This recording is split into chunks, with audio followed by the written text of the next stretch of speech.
Oi pessoal, tudo bem com vocês? Professor Damião falando, disciplina de Geografia. Vamos nós para mais uma videoaula, voltar a discutir algumas coisas aqui. Nós estamos aí abordando sobre as regiões do Brasil e nós já tivemos a oportunidade de discorrermos sobre a região norte, de discorrermos sobre a região nordeste e agora vamos iniciar a discussão sobre a região sudeste do Brasil, as suas principais características, enfim, todos os detalhes, inicialmente falando sobre os aspectos naturais, né? O relevo, a hidrografia, o clima da região sudeste do Brasil, né? É importante salientar que nós estamos, no que diz respeito ao livro de geografia que nós utilizamos, estamos lá no tema 6, né? Particularmente no capítulo 6, melhor dizendo, e no tema 1, né? Que vai ali da página 160 até a página 164, tá certo? Enfim, região sudeste do Brasil, composta ali por 4 estados, né? Inclusive uma região tida como a região mais rica e desenvolvida do nosso país, e porque por lá se encontram as duas principais cidades, as duas metrópoles nacionais, que é São Paulo, né, a cidade de São Paulo, que é a capital do estado de São Paulo, bem como também a cidade do Rio de Janeiro, que é a capital do estado do Rio de Janeiro, né? Assim como também nós temos uma diversidade de atividades econômicas muito interessantes desenvolvidas por lá. Claro que sobre os aspectos econômicos nós vamos falar num outro momento. Mas é importante salientar que a região é composta, portanto, pelos estados do Rio de Janeiro, do Espírito Santo, de São Paulo e de Minas Gerais. E é justamente essa a sequência dos estados no que diz respeito à sua dimensão territorial. Eu falei do menor para o maior. Então, o estado do Rio de Janeiro é o estado menos extenso da região. Tem pouco mais ali de 43 mil quilômetros quadrados. Na sequência, temos o estado do Espírito Santo, com pouco mais de 46 mil quilômetros quadrados. Depois, o estado de São Paulo, um pouco mais extenso, né, 248.222 quilômetros quadrados. E, por fim, Minas Gerais, que é um dos grandes estados da federação aqui no Brasil. Minas Gerais tem exatos 586.520 quilômetros quadrados. É um estado bastante extenso e também muito rico em diversidade, em biodiversidade, em recursos naturais, em cultura, etc. Tá certo? Em termos populacionais, o IBGE estimou que ali em 2016 a região sudeste tinha aproximadamente 86 milhões 356.952 habitantes, sendo que boa parte dessa, mais da metade dessa população vive no estado de São Paulo, né? Em torno de 45 milhões de habitantes vive no estado de São Paulo, que é o estado mais populoso do Brasil, muito em função da sua capital, que é a cidade de São Paulo, que é uma metrópole gigantesca, a maior cidade da América Latina. Se considerarmos ali São Paulo, a região metropolitana, tem mais de 20 milhões de habitantes, então podemos dizer que quase a metade da população do estado de São Paulo vive na região metropolitana da cidade de São Paulo, que é, portanto, a cidade mais importante do Brasil e também da América Latina. O Sudeste ele possui uma extensa rede hidrográfica, né? Então uma rede hidrográfica muito considerável e diversificada, né? A sua paisagem é marcada por um relevo de formas arredondadas, que é conhecido como mares de morro, a gente vai falar sobre isso, né? Bem como também apresenta ali uma diversidade de vegetação, sendo que está na região Sudeste a maior parte do que restou da nossa Mata Atlântica. Então é a região do Brasil que concentra o maior volume, a maior quantidade em área de Mata Atlântica daquilo que restou, que segundo os especialistas, os ambientalistas, resta pouco mais de 10%, algo entre 10% e 12% dessa vegetação aqui no Brasil. Falar brevemente sobre o relevo da região Sudeste, né? Quais são as principais características do relevo da região Sudeste do Brasil? O relevo do Sudeste é predominantemente formado por planaltos, em que ocorrem regiões serranas. Enquanto na porção leste da região encontram-se os mares de morro, com vales profundos e topos arredondados, além de uma densa rede de drenagem, nos planaltos e chapadas da Bacia do Paraná, a topografia é mais suave, com colinas, o que favorece a ocupação do espaço e a prática da agricultura mecanizada. Olha só, esse nome Mares de Morro, ele é muito, inclusive, curioso, e ele se dá em função da presença de uma grande quantidade de serras, de topos arredondados e vales profundos, né, que temos ali no estado de São Paulo, mais particularmente, na região sudeste, com a maior prevalência no estado de São Paulo e também em Minas Gerais, em função daquela quantidade muito grande de morros, de topos arredondados, e você vê aquela quantidade, você meio que considera como se fosse um mar de morros, né? Então isso é muito comum, a existência dessa formação de relevo a leste da região sudeste, né?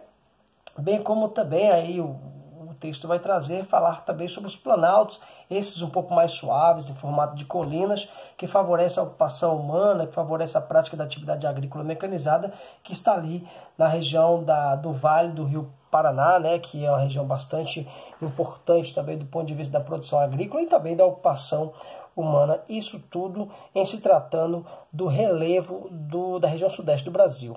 Estou diante de um mapa físico da região sudeste do Brasil, é um mapa de relevo particularmente, que vai nos apresentar as principais elevações, onde estão os picos, por assim dizer, as áreas mais elevadas, as maiores altitudes da região. Poderemos destacar o Pico das Agulhas Negras, né?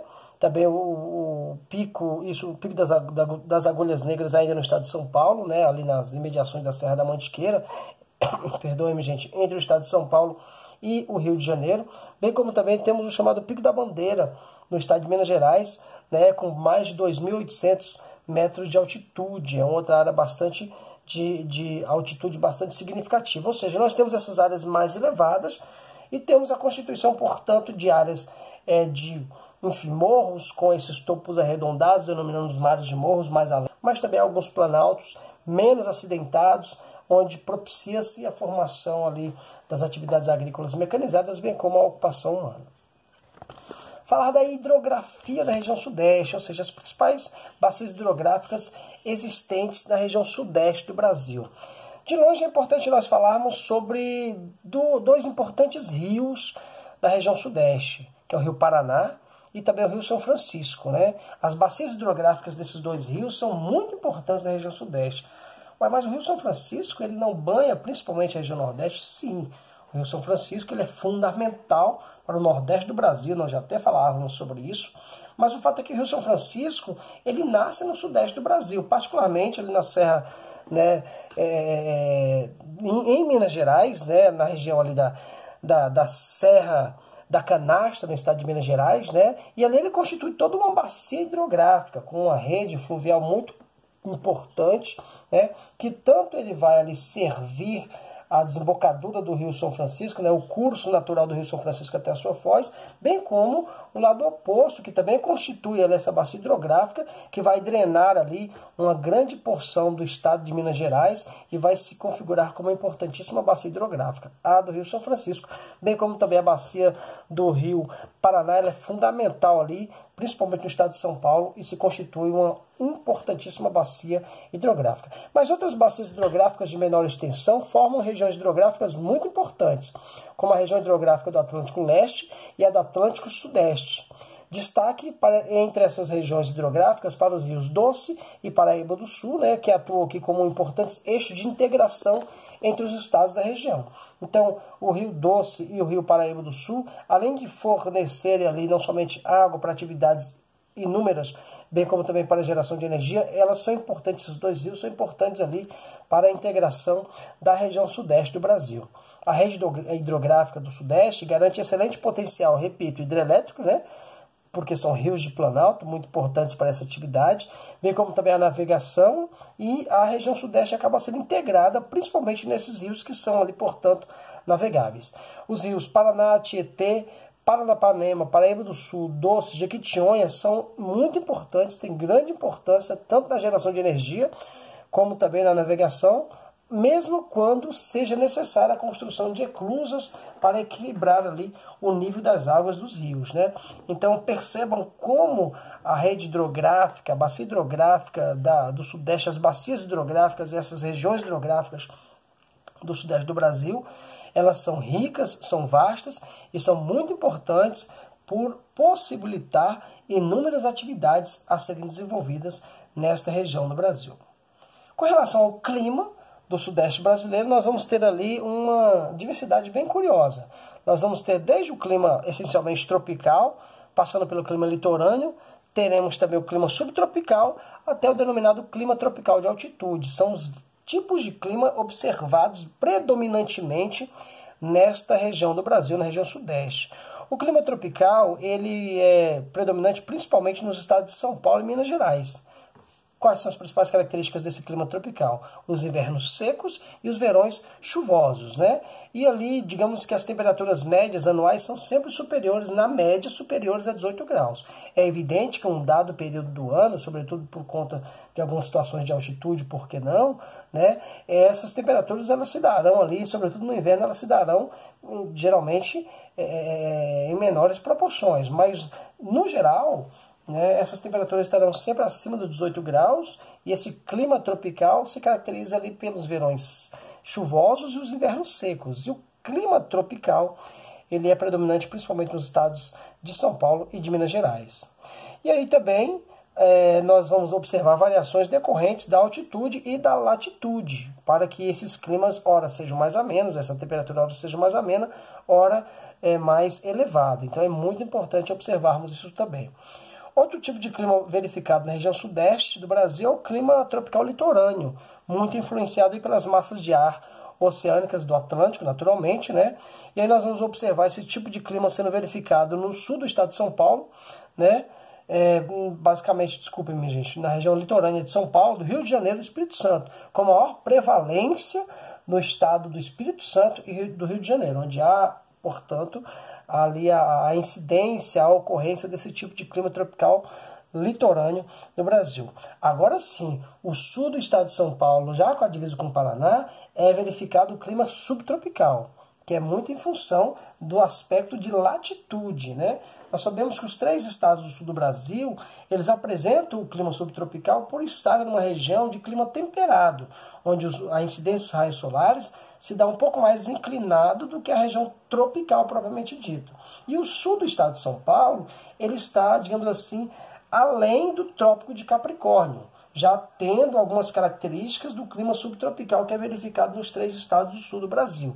Então, portanto, o que nós vamos ter nesse clima subtropical que é verificado no sul do estado de São Paulo, lá na divisa com o Paraná, nós vamos ter temperaturas mais amenas e invernos mais rigorosos, que é típico desse tipo de clima verificado nessa porção do Brasil e se tratando da região sudeste ao sul do estado de São Paulo. E, por fim, o clima tropical de altitude, que é típico de áreas elevadas, onde ocorrem trechos, por exemplo, da Serra do Mar, da Mantiqueira, do Espinhaço e as outras regiões serranas do Espírito Santo e do Rio de Janeiro. A altitude, nós sabemos, ela influencia muito nos aspectos, nas características do clima, porque quanto maior a altitude, menor será a temperatura. Então nós vamos ter também invernos mais rigorosos, temperaturas mais amenas, muito em função dessas áreas de elevadas altitudes. Repito, particularmente nas regiões da Serra do Mar, da Mantiqueira, do Espinhaço, nas regiões serranas do Espírito Santo e também do Rio de Janeiro. Então percebam como existe ali uma diversidade de características do clima na região sudeste, desde o clima tropical propriamente dito, passando pelo clima ali tropical litorâneo, subtropical e o clima tropical de altitude. Agora falar brevemente sobre a cobertura vegetal, né, sobre as principais características da vegetação da região sudeste e também a ocupação humana, né?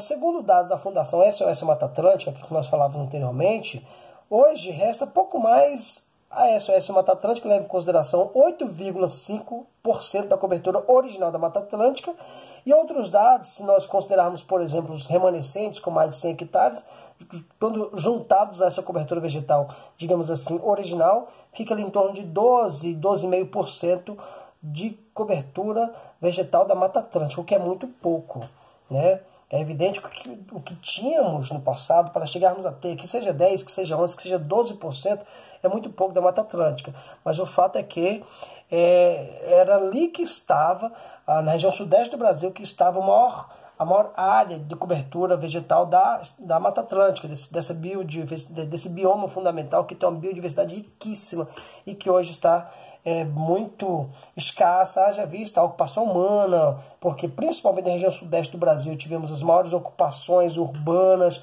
bem como a exploração para outras atividades econômicas, como inicialmente o cultivo da cana-de-açúcar, posteriormente outras atividades agrícolas também foram muito impactantes para a retirada da cobertura vegetal, particularmente da Mata Atlântica, mas o fato é que nós temos essas características. Além da Mata Atlântica, nós vamos ter também outros tipos de cobertura vegetal. Por exemplo, no oeste de Minas Gerais e na faixa central do estado de São Paulo, a vegetação original, né, em boa parte já devastada, é o cerrado. No estado de São Paulo, o que tinha de cerrado é praticamente inexistente, na região ali central do estado de São Paulo, né? O estado de Minas Gerais ainda preserva, ainda se verifica um pouco do cerrado remanescente, mas o fato é que essa região, a faixa central do estado de São Paulo e no estado de Minas Gerais, no oeste do estado de Minas Gerais particularmente, nós observávamos a predominância do cerrado, né, que é a vegetação também muito típica da região centro-oeste do Brasil. Atualmente, essa cobertura vegetal é encontrada apenas em território mineiro, haja vista que no estado de São Paulo já não se verifica mais. Também nós temos a presença da caatinga no sudeste brasileiro. Olha só, a caatinga, que é tão associada ao nordeste do Brasil, também é verificada no sudeste do Brasil, mais particularmente numa reduzida faixa ali do norte de Minas Gerais, né, já na divisa com o estado da Bahia. Nós vamos ter, portanto, a influência do clima tropical semiárido e, consequentemente, a presença da caatinga, que é esse outro bioma incrível, muito rico, muito interessante e que se faz presente ali no norte de Minas Gerais. Então, que sofre ali com a situação da escassez, da irregularidade nas chuvas e com as espécies vegetais e também animais adaptadas a essa situação de elevadas temperaturas e baixa umidade, né? Então, além da caatinga verificada ali no norte do estado de Minas Gerais, nós vamos ter também a vegetação litorânea, quase toda devastada, muito presente ali nos estados do Espírito Santo e do Rio de Janeiro, né? E ao sul do estado de São Paulo, em função do clima subtropical que nós falávamos agora há pouco, nós vamos começar a encontrar ali trechos de mata de araucária. Não preciso dizer também que muito acometida pelo desmatamento. Perceba que, quando se trata de vegetação, principalmente da região sudeste do Brasil, nós temos uma situação de bastante desmatamento, de substituição dessa vegetação pela ocupação humana, bem como também pelas atividades agrícolas e assim sucessivamente. Principalmente pelas monoculturas de soja, né, nessa região, de café, de cana-de-açúcar, de laranja. Essas atividades agrícolas elas foram muito responsáveis não somente pela substituição da vegetação nativa pelos cultivos, bem como também pelo esgotamento dos solos, porque na medida que você desenvolve de forma muito extensa e monocultiva e também de forma muito incessante esse tipo de atividade, nós vamos ter ali a perca do solo, o empobrecimento dele e, consequentemente, uma série de outros problemas, porque nós não teremos os nutrientes satisfatórios, depois a formação vegetal também não satisfatória, não se formará por ali, e ali você vai ter um impacto direto nas espécies animais, que também não encontrarão ali, por exemplo, uma diversidade de alimento, já que as espécies vegetais elas não se formam. Então é um problema verificado na região sudeste do Brasil, essa situação das monoculturas e do esgotamento do solo, bem como também do processo de desmatamento. Assim como também para a pastagem, né, que a região sudeste, sobretudo o estado de Minas Gerais, é ali uma região, é um estado da região sudeste onde o desenvolvimento da pecuária ela é bastante verificada. E aí, enfim, para encerrar essa discussão da região sudeste, nesse primeiro momento, é importante falarmos sobre as comunidades caiçaras, né? O que o termo caiçara designa? É um termo de origem tupi-guarani que era utilizado para denominar as armadilhas feitas de galhos e troncos de árvores colocados no mar para capturar peixes.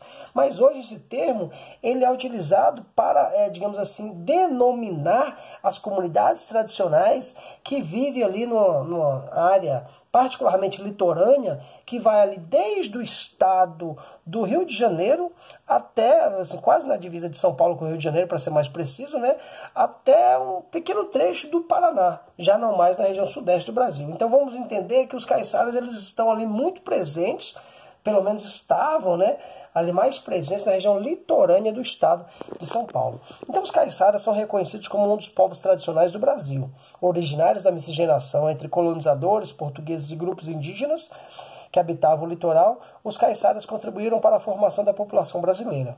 Aspectos sociais e culturais desses povos estão intimamente relacionados às atividades econômicas desenvolvidas na região costeira do Brasil durante o período colonial. Então percebam como os povos caiçaras eles são importantes e porque eles fizeram e ainda continuam fazendo parte do processo de formação da população brasileira, que são aqueles que talvez de uma forma mais imediata foram ali originários desse processo de miscigenação, particularmente entre os europeus, portanto os colonizadores, e os grupos indígenas que habitavam essa região litorânea do Brasil. Então, os caiçaras podem ser ali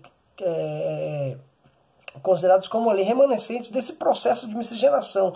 E o seu modo de vida, até hoje verificado, diz muito da forma como eram desenvolvidas as atividades por esses povos ali nessa região litorânea do sudeste do Brasil, mais particularmente do estado de São Paulo.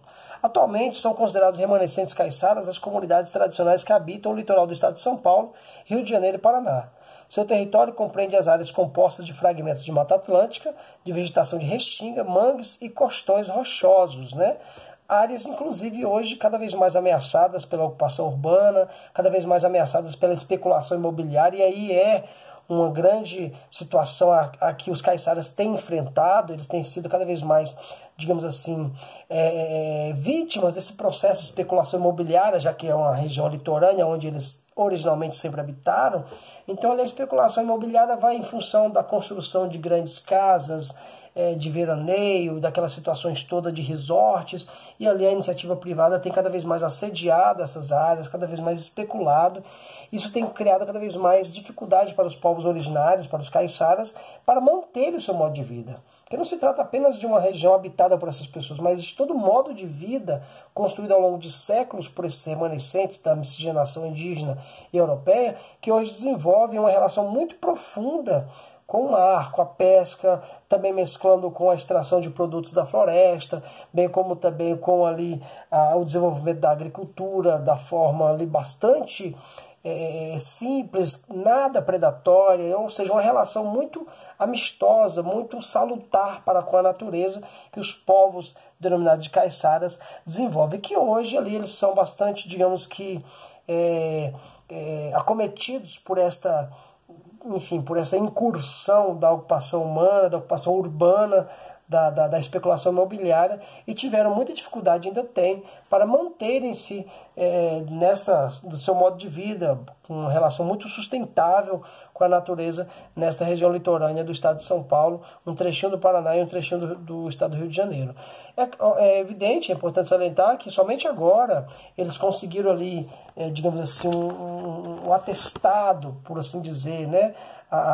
Depois de muitas reivindicações, depois de muita pressão sofrida por parte dessa especulação imobiliária toda, por conta desse processo de crescimento urbano, também por conta da construção de infraestrutura portuária, rodoviária, né, que também de uma certa forma impactou essa região onde vivem os caiçaras, somente agora, depois de terem que se deslocar de um lugar para outro, e por conta dessas obras principalmente, agora somente é que eles têm garantido o direito de posse através, por exemplo, da concessão de terras que outrora eram pertencentes ao Estado, que definiu para alguns povos caiçaras apenas uma espécie de área protegida, de modo que eles não pudessem mais sofrer com todo esse processo de perseguição e com todo esse processo de destruição do seu modo de vida. Então, a ocupação, a gente vai falar muito ainda sobre a ocupação humana na região sudeste, particularmente quando falarmos sobre urbanização, mas em se tratando de comunidades tradicionais, nós podemos destacar os caiçaras, que são muito importantes porque ainda preservam muito essa relação